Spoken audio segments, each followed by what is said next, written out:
तो दोस्तों, ये है महल के पुराने काले जादू का पार्ट 2। महल से बाहर आने के बाद पांचों दोस्तों को लगा कि अब सब कुछ ठीक हो गया है, लेकिन हकीकत इससे कहीं ज़्यादा डरावनी होने वाली थी। ताबूत बंद करने के बाद भी उन पर काले जादू का असर पूरी तरह से ख़त्म नहीं हुआ था। महल से बाहर निकलते ही भूतिया और महल से बाहर निकलते ही भूतिया घटनाएं और भी भयानक और ख़तरनाक होने वाली थी। अर्जुन को रात में सोते वक्त अजीब सपने आने लगे, जिनमें वह महल के अंदर फंसा हुआ होता। एक रात उसे लगा कि उसकी रूह उसके शरीर से बाहर निकल रही है।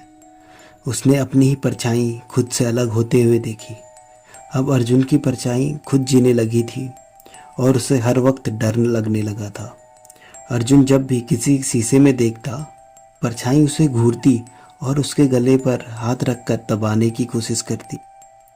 अर्जुन को लगातार मौत के साए का एहसास होता था।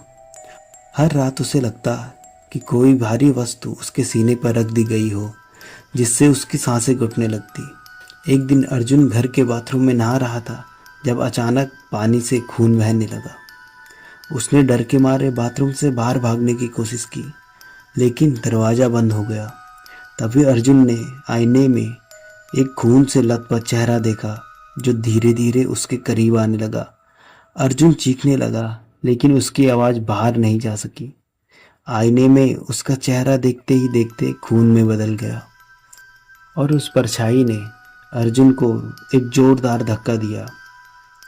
अर्जुन का सर फर्श पर बहुत जोर से टकराया और उसका खून बहने लगा। उसे जल्दी ही हॉस्पिटल ले जाया गया और वहां भर्ती करवाया गया। चारों दोस्त अर्जुन को देखने हॉस्पिटल गए। अर्जुन ने उन्हें ये सब बताया और वो सब डरने लगे। अर्जुन की हालत बहुत ख़राब थी और डॉक्टर ने मना कर दिया था कि अब शायद अर्जुन बच नहीं पाएंगे।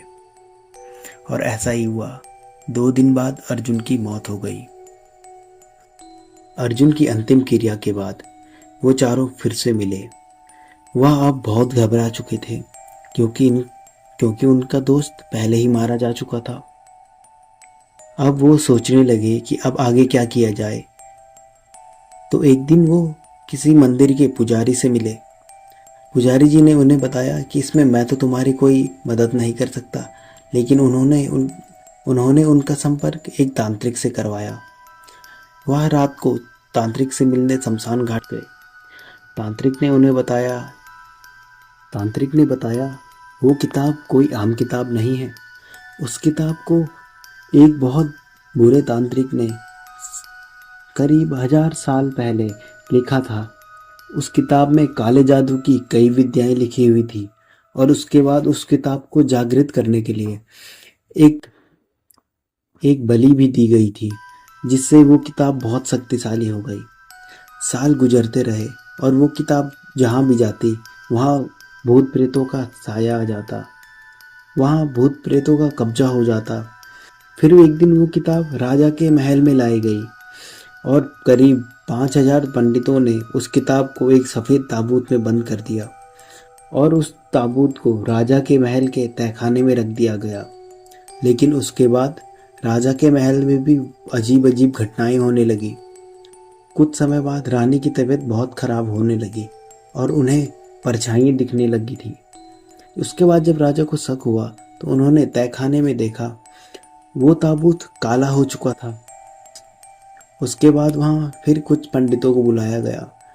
उन्होंने बताया कि ये किताब बहुत ताकतवर है और इसे किसी खाली जगह में रख दिया जाए जहाँ कोई ना जाए। तो उसके बाद उस किताब को चंदनपुर के इस महल में रख दिया गया था। ये ताबूत कम से कम 100 सालों से यही है और इसकी वजह से बहुत लोगों की जान भी जा चुकी है। तांत्रिक ने बताया कि वह अभी तो उनकी मदद नहीं कर सकते, लेकिन कुछ महीने में जब उनके गुरुजी आ जाएंगे तो उनकी मदद करने जरूर आएंगे। बाबा ने उनको कुछ दिनों के लिए एक ताबीज़ दिया और उन्हें भेज दिया।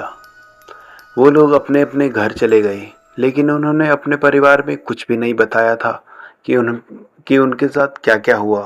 तो अब वो आगे क्या करेंगे और क्या बाबा उनकी मदद कर पाएंगे, जानते हैं अगले पार्ट में। तब तक के लिए चैनल को सब्सक्राइब कर दीजिए और वीडियो को लाइक कर दीजिए और कमेंट में नेक्स्ट पार्ट लिखना ना भूलें।